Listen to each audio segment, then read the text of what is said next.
नमस्ते बच्चों, SLT tech and YouTube channel पर आप सभी का स्वागत है। बच्चों, आज के इस वीडियो में हम प्रश्नावली 12.1 के प्रश्न 1 और 2 को हल करेंगे। तो आप वीडियो में अंत तक बने रहें और इस वीडियो का लिंक अपने अन्य सहपाठियों को भी शेयर करें, जिससे उनको भी इसका लाभ मिल सके। और यदि आप चैनल पर पहली बार आए हैं तो चैनल को सब्सक्राइब कर बेल आइकन के ऑल बटन को जरूर प्रेस कर लें, ताकि चैनल पर अपलोड होने वाले प्रत्येक वीडियो की सूचना आपको मिलती रहे। तो चलिए शुरू करते हैं आज की हमारी क्लास और हल करते हैं इस प्रश्नावली 12.1 के प्रश्न 1 और 2 को।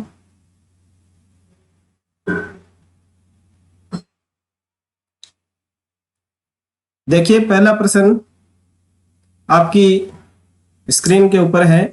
निम्नलिखित स्थितियों में चरों, अचरों और अंक गणितीय संक्रियाओं का प्रयोग करते हुए बीजीय व्यंजक प्राप्त कीजिए।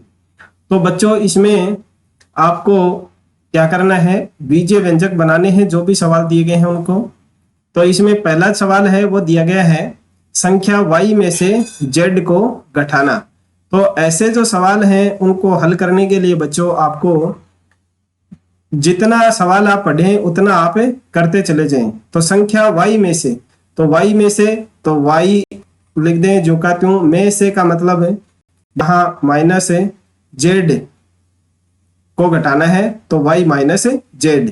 ये आपके इस पहले पार्ट का आंसर हो जाएगा। ठीक है। अब देखिए दूसरा पार्ट है। दूसरा पार्ट है उसमें दिया गया है संख्याओं x और y के योग का आधा।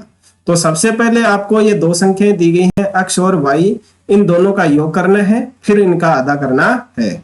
तो देखिए x प्लस y, इन दोनों का योग कर लिया और फिर इनका आधा करना है, तो इनके बटा में 2 लगा दीजिए। तो ये हो जाएगा आपका दूसरे पार्ट का व्यंजक। अब देखिए तीसरा पार्ट। तीसरा पार्ट है उसमें दिए गए संख्या z को स्वयं उससे गुणा किया जाता है। z को स्वयं से ही गुणा किया जाता है, तो 3 का यहां कर देते हैं हम। ये z है, उस z को स्वयं से ही गुणा करना है, तो z गुणा z और इसका व्यंजक हो जाएगा z स्क्वायर। ठीक है। अब देखिए चौथा पार्ट है उसमें दिया गया है संख्याओं p और q के गुणनफल का आधा। तो इसमें क्या करना है आपको, जो p और q है उन दोनों का करना है गुणनफल और फिर उसका 1/4 करना है। तो जैसे अभी 2 के में किया है उसी तरह से करना है, p गुणा q और फिर इनका आधा 1/4 करना है। तो इनको गुणा कर दीजिए या बटा लगा दीजिए। चलिए गुणा कर देते हैं इनको, गुणा 1/4। तो आंसर क्या हो जाएगा आपका, PQ/4। यह हो जाएगा इस चौथे पार्ट का आंसर। अब देखिए इसी में नेक्स्ट पार्ट और हैं, उनको भी हल कर लेते हैं। पांचवा पार्ट है, इसमें दिया गया है दोनों संख्याओं x और y के वर्गों को जोड़ा जाता है। तो दोनों संख्याएं हैं x और y, इनका वर्ग करेंगे तो x का वर्ग x स्क्वायर और फिर y का वर्ग y स्क्वायर और इन दोनों का योग करना है। तो यही आपका आंसर हो जाएगा x square plus y square. अब देखिए छठा पार्ट है उसमें दिया गया है संख्याओं m और n के गुणनफल के 3 गुणे में संख्या 5 जोड़ना। तो संख्या m और n के गुणनफल, तो संख्या m और n का गुणनफल करेंगे तो mn हो जाएगा। फिर इसके 3 गुणे में, तो गुणा 1/3 गुणा, सॉरी यहां 3 गुणा करना है, तो 3 से गुणा करना है। m को n से गुणा करना है और फिर इसके 3 गुणा करना है और में से 5 में संख्या 5 जोड़ना। अब आपको 5 जोड़ना है, तो फाइनल आपका आंसर क्या हो जाएगा, 3 को mn से गुणा करेंगे तो आएगा 3mn प्लस 5। ये आपका व्यंजक हो जाएगा। ठीक है। तो ये हो गया आपका छठा पार्ट। अब देखिए 7 का है, उसमें दिया गया है 10 में से संख्या y और z गुणनफल को घटाना। चलिए हम यहां कर देते हैं 7 का। संख्या 10 में से, तो ये 10 आ जाएगा जो कहते हैं, फिर माइनस और फिर y और z के गुणनफल को तो y z कर दीजिए गुणनफल, y और z को गुणा करेंगे तो y z हो जाएगा। ठीक है, यही आपका आंसर हो जाएगा। फिर देखिए 8 का पार्ट है, 8वां है, उसमें दिया गया है संख्याओं a और b के गुणनफल में से संख्याओं a और b का गुणनफल, तो a और b का गुणनफल हो जाएगा ab में से उनके योग को घटाना, तो योग को घटाना है तो ये माइनस और a प्लस b, ठीक है, इनको घटाना है तो आपका यही आंसर हो जाएगा। ए बी माइनस कोष्टक a प्लस b, इन दोनों को जोड़ करके घटाना है तो यह हो जाएगा आपका आंसर। अब देखिए यह हो गया आपका पहला सवाल। अब देखिए दूसरा सवाल। दूसरा सवाल है, उसमें दिया गया निम्नलिखित व्यंजकों में पदों और उनके गुणनखंडों को छांटिए, पदों और उनके गुणनखंडों को पेड़ आलेख द्वारा भी दर्शाइए। तो यहां देखिए जो अक्ष माइनस वाई है वो तो है व्यंजक, क्या है, व्यंजक।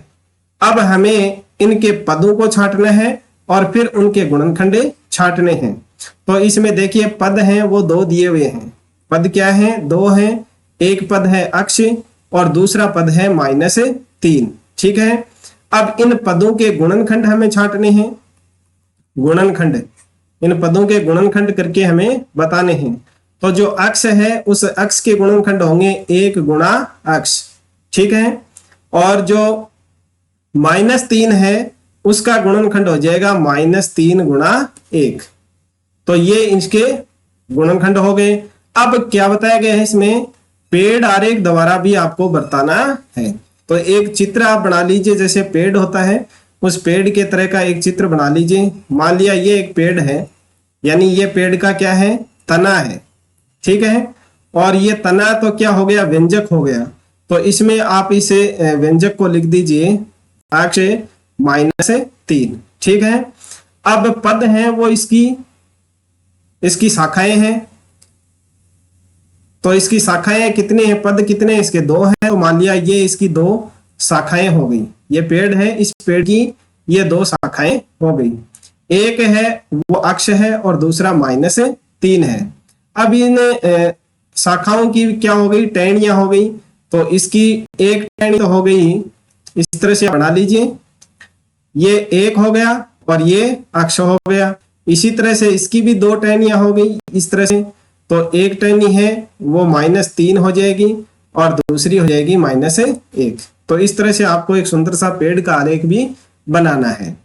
तो यह हो गया पहला। अब इसी तरह से जो 5 सवाल इसमें दिए गए हैं उनको करना है। अगला है इसमें 1 प्लस अक्ष स्क्वायर, तो ये तो हो गया आपका व्यंजक, क्या हो गया, व्यंजक। और इसके पद हैं, 3 पद हैं इसके। पहला पद है 1, दूसरा पद अक्ष और तीसरा पद है अक्ष स्क्वायर, ठीक है। अब इनके जो गुणनखंड हैं वो भी कर लीजिए आप। जो 1 है, 1 का गुणनखंड तो 1 ही होगा, 1 1 कर लीजिए।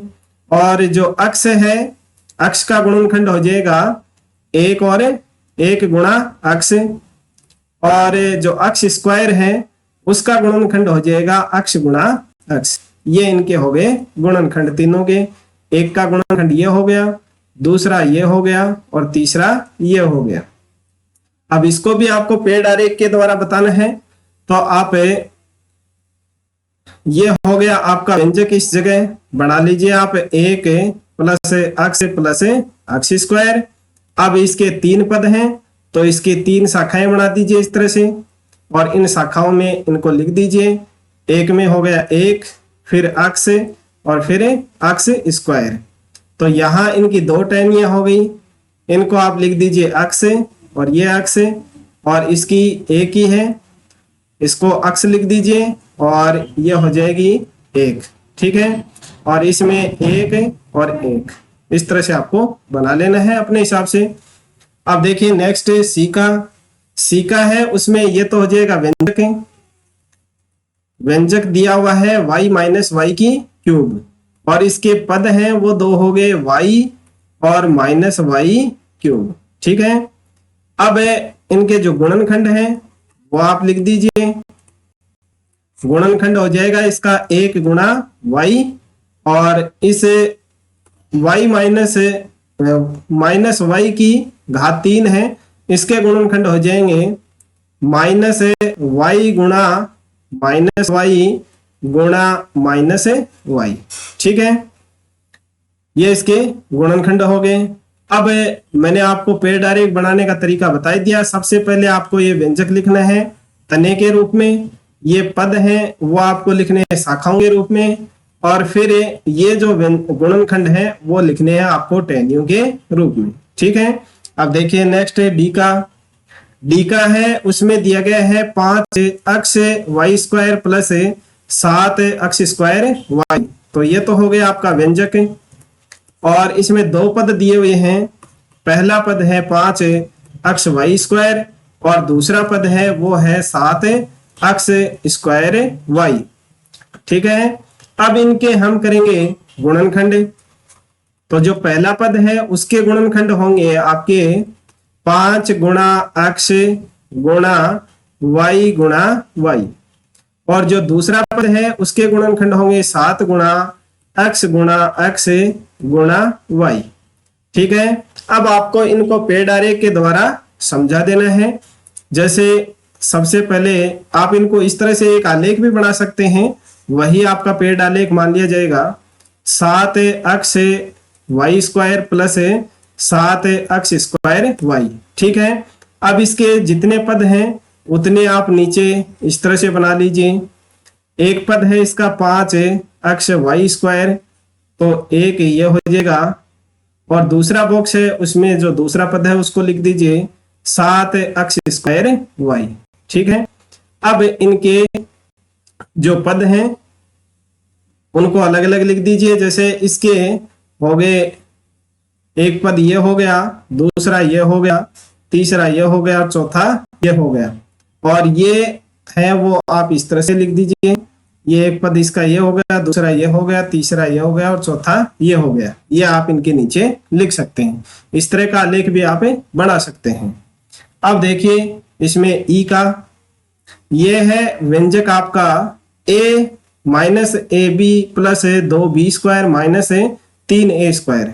अब इसमें है वो 3 पद दिए गए हैं आपके।